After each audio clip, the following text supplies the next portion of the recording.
I could never have imagined that a 19-year-old suicide bomber would actually teach me a valuable lesson. But he did. He taught me to never presume anything about anyone you don't know.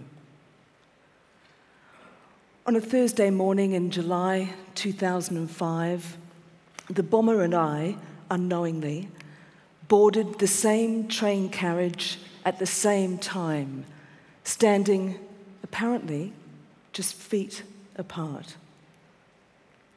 I didn't see him. Actually, I didn't see anyone. You know not to look at anyone in the tube, but I guess he saw me. I guess he looked at all of us as his hand hovered over the detonation switch. I've often wondered, what was he thinking? Especially in those final seconds. I know it wasn't personal. He didn't set out to kill or maim me, Jill Hicks. I mean, he didn't know me. No. Instead, he gave me an unwarranted and an unwanted label. I had become the enemy. To him, I was the other, the them as opposed to us. The label enemy allowed him to dehumanize us. It allowed him to push that button.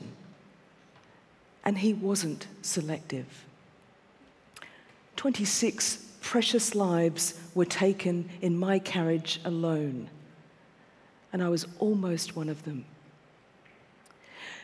In the time it takes to draw a breath, we were plunged into a darkness so immense that it was almost tangible, what I imagine wading through tar might be like. We didn't know we were the enemy. We were just a bunch of commuters who, minutes earlier, had followed the tube etiquette. No direct eye contact, no talking, and absolutely no conversation. But in the lifting of the darkness, we were reaching out. We were helping each other. We were calling out our names, a little bit like a roll call, waiting for responses. I'm Jill. I'm here. I'm alive. Okay. I'm Jill, here, alive. Okay. I didn't know Alison, but I listened for her check-ins every few minutes. I didn't know Richard, but it mattered to me that he survived. All I shared with them was my first name. They didn't know that I was a head of a department at the Design Council. And here is my beloved briefcase, also rescued from that morning. They didn't know that I published architecture and design journals, that I was a fellow of the Royal Society of Arts, that I wore black, still do, that I smoked cigarillos. I don't smoke cigarillos anymore. I drank gin and I watched TED Talks. Of course, never dreaming that one day I would be standing, balancing on prosthetic legs, giving a talk. I was a young Australian woman doing extraordinary things in London, and I wasn't ready for that all to end. I was so determined to survive that I used my scarf to tie tourniquets around the tops of my legs. And I just shut everything and everyone out to focus, to listen to myself, to be guided by instinct alone. I lowered my breathing rate. I elevated my thighs. I held myself upright, and I fought the urge to close my eyes. I held on for almost an hour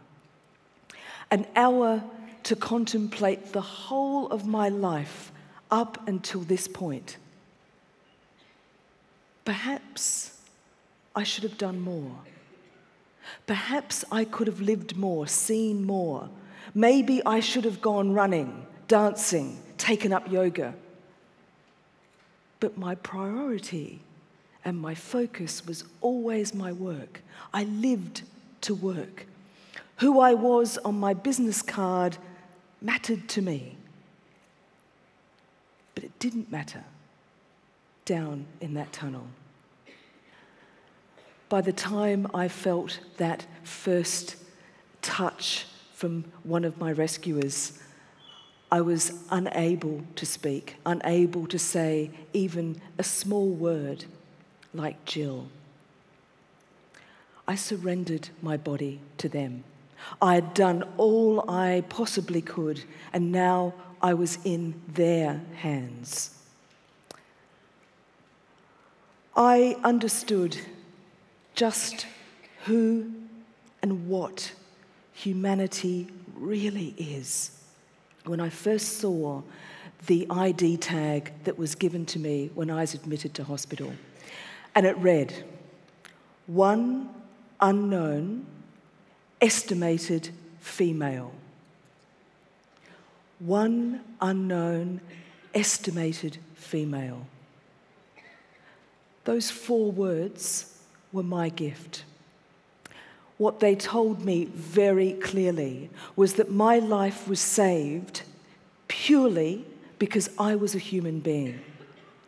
Difference of any kind made no difference to the extraordinary lengths that the rescuers were prepared to go to save my life, to save as many unknowns as they could and putting their own lives at risk.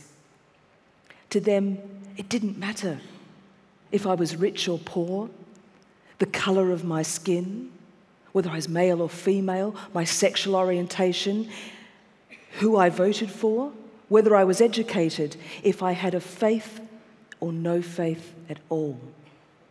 Nothing mattered other than I was a precious human life. I see myself as a living fact.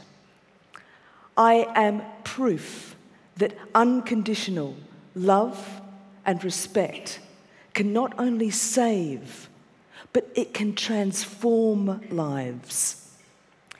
Here is a wonderful image of one of my rescuers, Andy, and I, taken just last year, 10 years after the event, and here we are, arm in arm. Throughout all the chaos, my hand was held tightly. My face was stroked gently. What did I feel? I felt loved. What's shielded me from hatred and wanting retribution, what's given me the courage to say, this ends with me, it's love. I was loved. I believe the potential for widespread positive change is absolutely enormous because I know what we're capable of. I know the brilliance of humanity. So this leaves me with some pretty big things to ponder and some questions for us all to consider. Is what unites us not far greater than what can ever divide?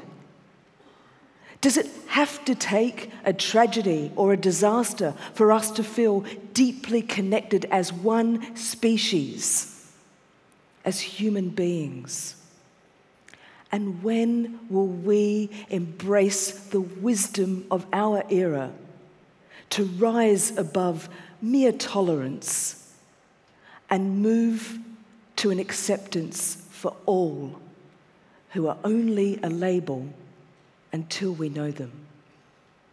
Thank you.